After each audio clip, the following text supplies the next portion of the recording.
আবার বিতর্কে জড়ালেন সাকিব আল হাসান। কানাডা টি-20 লিগে শুধু সুপার ওভারের জন্য দল নামাতে অস্বীকার করেছেন বাংলাদেশি অলরাউন্ডার সাকিব আল হাসান। এর ফলে তার নেতৃত্বাধীন বাংলা টাইগার্স বিসিসিআই ছিটকে গিয়েছে প্রতিযোগিতা থেকে। কানাডা টি-20 লিগ এ বাংলা টাইগার্সের অধিনায়ক সাকিব, তিনি চাননি এলিমিনেটরের মতো ফলাফল শুধুমাত্র সুপার ওভারে নির্ধারিত হোক, তাই দল নামাতে অস্বীকার করেন তিনি। বৃষ্টির জন্য গত শুক্রবার বাংলা টাইগার্স এবং টরন্টো ন্যাশনালসের ম্যাচে একটি বলও খেলা সম্ভব হয়নি। কোনো কারণে খেলা বাতিল হলে বাংলা টাইগার্সের দিকে দ্বিতীয় কোয়ালিফায়ার যাওয়ার কথা ছিল। লিগ পর্বে টরন্টোর থেকে বেশি পয়েন্ট পাওয়ার সুবাদে সুবিধাজনক জায়গায় ছিলেন সাকিবেরা। 20 ওভারে ম্যাচ ভিজতে যাওয়ার পর জয় বেছে নেওয়ার জন্য ম্যাচ রেফারি হঠাৎ সুপার ওভারের কথা জানান।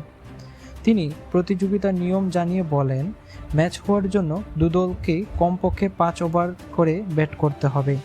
তা সম্ভব না হলে বা ম্যাচ টাই হলে সুপার ওভারে ফলাফল নির্ধারণ হবে।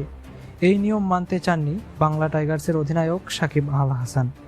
তিনি বলেন, আমার দলের সঙ্গে অন্যায় করা হচ্ছে। প্রতিযোগিতার এই নিয়ম অনুযায়ী লিগের পয়েন্ট তালিকায় এগিয়ে থাকায় আমাদেরই কোয়ালিফায়ার যাওয়া উচিত, কারণ ম্যাচ বৃষ্টির জন্য শুরুই করা যায়নি। তাই অসম্পূর্ণ থাকার বার্তাই হওয়ার প্রশ্নই উঠছে না। শেষ পর্যন্ত নিজের যুক্তিতেই অনড় ছিলেন সাকিব। ম্যাচ রেফারি তাকে বুঝিয়ে সুপার ওভার খেলতে রাজি করাতে পারেননি। উপায় না দেখে টরন্টোকে ওয়াক ওভার দিয়ে জয় ঘোষণা করেন ম্যাচ রেফারি। ফলে প্রতিযোগিতা থেকে ছিটকে গিয়েছে সাকিবের বাংলা টাইগার্স।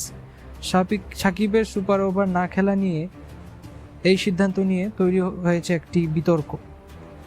তার দল ছিটকে যাবে বলে জানা সত্ত্বেও তিনি কেন সুপার ওভার নামাননি, সেটা কিন্তু একেবারে প্রশ্নের মুখে। সাকিব এই প্রতিযোগিতায় ভালো না খেলেও তাদের বাংলা টাইগার্স কিন্তু লিগ ম্যাচে 7টি ম্যাচে 4টিতেই তারা জিতেছে।